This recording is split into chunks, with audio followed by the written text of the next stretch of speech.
Bryan Battle comes back from a shaky first round against AJ Fletcher to get that submission by rear naked choke for the win. And yeah, he honestly he got dropped by AJ Fletcher. AJ Fletcher is always very tough, especially in those first rounds. In that first round, AJ Fletcher is always very dangerous. And honestly, the fact that he's so much smaller than Bryan Battle, you can see in the photo, like there's a significant difference. And the crazy thing is, Battle is like the thicker guy as well, like, or at least his arms are probably the same as AJ Fletcher. AJ Fletcher's like pretty small for welterweight. Like, it's just crazy that AJ Fletcher fights at welterweight. Like, I feel like he could have so much more success at lightweight if he could make that the weight limit. He has fought there before as an amateur, but maybe he just prefers to cut less weight, be healthier, which is probably smarter, long term. But yeah, Brian Battle was having a lot of success in the first round before he got dropped. He was just throwing them body kicks out, teep kicking. I really like the kicks from him. He's so long that it's such a smart move to use, especially against someone like AJ Fletcher, who's got a 10-inch reach disadvantage. Just booting them body kicks into his body, kick after kick. But yeah, Brian Battle gets caught with an elbow by AJ Fletcher that drops him in the first round. And yeah, it was looking a little shaky there, but the round ended soon after. And then in the second round,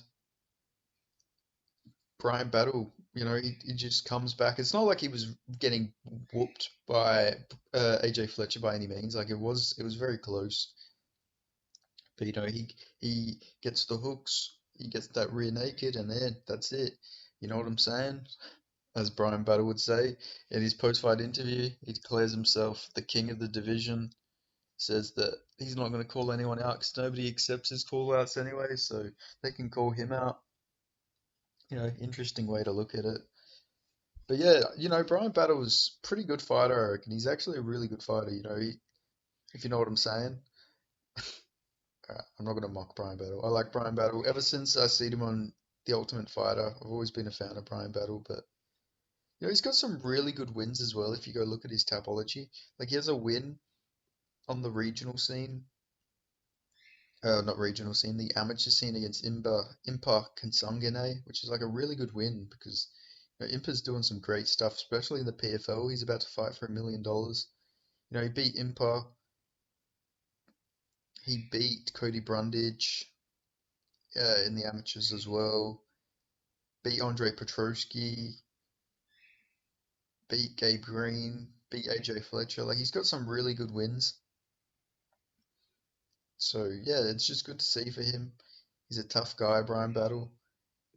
And yeah, welterweight is definitely his division. I know he's been fighting at welterweight for about 4 fights now, but yeah, he's great. He's perfectly suited for the welterweight division. And yeah, honestly, I think even though I know he lost to Renat for Kretinov, still not a bad loss by any means to Renat. I think that's a win that's gonna, I mean, a loss that's gonna age pretty well because yeah, Renat's pretty good. Crazy record as well, 22-2 for Renat for Kretinov.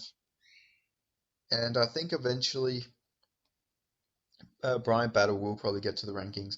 I don't know who to match him up with next, but there's plenty of fun fights for him. I'll make a video matching him up later, but off the top of my head, I can't think of anything. I hope AJ Fletcher gets another shot. I don't think they're going to cut him off this. I hope they don't. He is actually a good fighter. He's so undersized for welterweight. It's so apparent. Like look at the guys he's fought at welterweight. Matthew Semmelsberger, former light heavyweight. Arns Lucer, just a muscle bound fighter. Like just he's built like Kamaru Usman, Ange is, and then even Faremba Garimbo's like a 6'1" with 6'1" with a 77-inch reach. So it's like this guy's just so undersized in every fight. I mean, I guess it is a spectacle to watch him fight. Even the guy he beat on Dana White Contender Series, the Leonardo guy, the Italian dude he fought. I'm pretty sure he was a big guy as well from memory. 5'10". Okay, not that big, but he was still muscular dude for welterweight. But still, AJ Fletcher, I hope they don't cut him. He's a dog in there too. Like the man, he might be, he can have a massive reach disadvantage, but he's always going to come moving forward. He's always going to be fighting, and he's just a pleasure to watch. So yeah, I hope they keep AJ Fletcher on the roster. He deserves to be on that roster. Plus, I think that win over Garimbo will age pretty well because I don't think Garimbo's too bad himself. I mean, obviously he only beat Sato, but still. I don't think he's too bad. And also, AJ Fletcher caught Garimbo in battle with the same elbow to knock them down.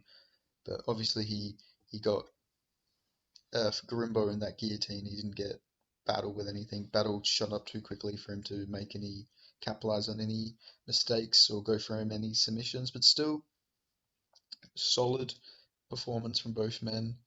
Uh, AJ Fletcher has nothing to be ashamed for, and Bryan Battle, gets back and stays in that win column. Now he's on a nice little win streak. You know what I'm saying? So it'll be interesting to see what he's doing next. You know what I'm saying? Yeah. uh, Bryan Battle's got to work on that. Literally every every second word he says is, you know what I'm saying. But still, I like him. He's a good guy. I liked him on Tough as well. It's good for him to shut all the doubters up on Tough. Not in this fight. Obviously, he was a favorite, but still. Anyway, thanks for watching. I've waffled on long enough.